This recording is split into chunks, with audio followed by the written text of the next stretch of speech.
Hello everyone, welcome to my channel RL trades.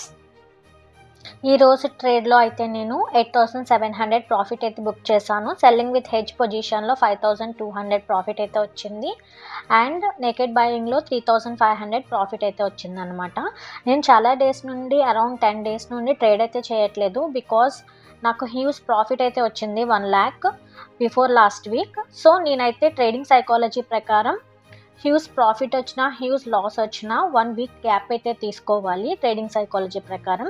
అందుకోసమే నేను last week అయితే trade చేయలేదు అండ్ బిఫోర్ లాస్ట్ వీక్ వచ్చేసి చాలా హాలిడేస్ అయితే వచ్చాయన్నమాట. సో నేను 2 వీక్స్ నుండి గ్యాప్ అయితే తీసుకున్నాను అండ్ ఈ రోజు నుండి ట్రేడ్ అయితే స్టార్ట్ చేశాను.